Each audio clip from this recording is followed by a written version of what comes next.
No face then no case, by Krishna's mercy. Asthulascharnoschchev sthulonoschchev sarvata. Avarna sarvata prokta shamo raktantalochna. Quote, the Lord is personal although impersonal, he is atomic although great, and he is blackish and has red eyes although he is colorless. Kurma Purana. Wouldn't the presentation of Bhakti Yoga be better served minus all the imagery? People will mistake that for dogmatic insistence. They will think that you are competing with their vision of God. Granted, their vision might be based only on mental speculation or incorrect assumptions passed down in a relatively modern tradition of spiritual life, but there will be a feeling of competition all the same.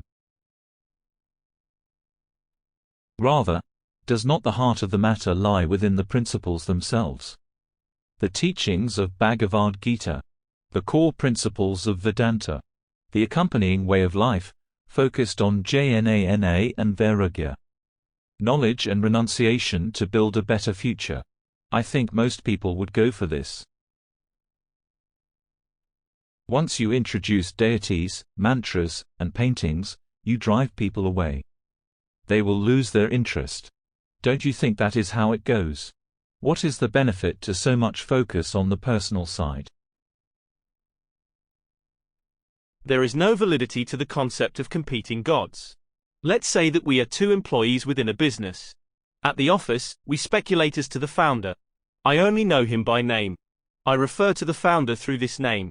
That is all of the information I have to go by. I also happen to know the year in which the company was founded. You, on the other hand, know the founder personally. You have met him. You have seen him. You know what he likes to do.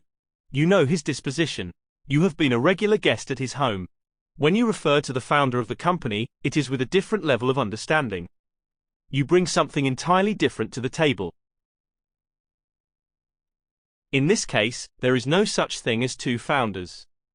Though you and I have different conceptions of a single point of reference, this does not mean that the founder has suddenly divided himself. It is like people having different ideas of the sun. At the end of the day, no pun intended, there is only one sun. There is the common saying that without a face, you have no case. The personal testimony from the witness stand can make or break the outcome of a trial. The face is everything. The same for if you have a photograph of the prime suspect, who you believe to have committed the crime.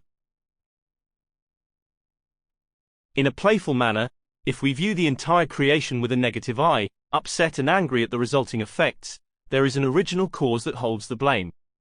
Bhagavad-gita confirms this truth, that there is a seed-giving father. Sarvayonishu konte. Murtaya sambhavanti yara. Tasa brahma mehed yonir. Aham bijapradha pita. Quote, it should be understood that all species of life, O son of Kunti, are made possible by birth in this material nature, and that I am the seed-giving father. Lord Krishna, Bhagavad-gita, 14.4. It cannot be denied that there is an original cause. That issue is not up for debate. Any honest person would acknowledge that so many effects are only possible when there is an original cause. Some effects last longer than others. Some can be seen, while others are more difficult to detect. There is still always a cause. Adrishtaguna doshanam adhruvana tu karmanam. Nantaren kriya tesha falmishta pravartate. Quote, unseen and indefinite are the good and bad reactions of fruitive work. And without taking action, the desired fruits of such work cannot manifest. Lakshman speaking to Lord Rama, Valmiki Ramayana, Aranyakand, 66.17. The culture of Bhakti Yoga essentially puts a face on the culprit. The original instigator, the cause, can be visualized. Granted, the cause can never be tied down to a single image. Though he has no eyes, his eyes are the most beautiful, resembling lotus flowers. Though the original cause is the greatest in stature, he is also the smallest. He is the atom, Paramanu. In this sense, there is no reason to create a rivalry. There is only one God. The worship is directed towards the same concept, with varying levels of understanding. The Bhakti Yoga tradition facilitates the highest level of understanding.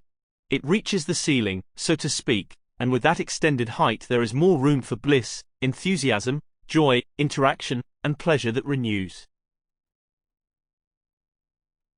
क्लेशोऽधिकतरस्तेषाम् अव्यक्तासक्तचेतसाम् अव्यक्ता हि गतिर्दोहखण्ड देहवद्भिर अवाप्यते. Quote, for those whose minds are attached to the unmanifested, impersonal feature of the Supreme, advancement is very troublesome. To make progress in that discipline is always difficult for those who are embodied. Lord Krishna, Bhagavad-gita, 12.5. Without the accompanying face, we are left to contemplate the impersonal. This is relying only on the reactions. Respecting the sun based on its impact on the world. Knowing a person only by what they have done in this world, as opposed to knowing who they are. That impersonal path is more difficult for those who are embodied, who live life applying one distinction after another, unfamiliar with the concept of duality. In closing, with distinctions committed, while in duality fitted, difficult impersonal to conceive, proper understanding not to receive, better when a face appearing, towards transcendence clearing, who the original culprit to call, the source of reactions all.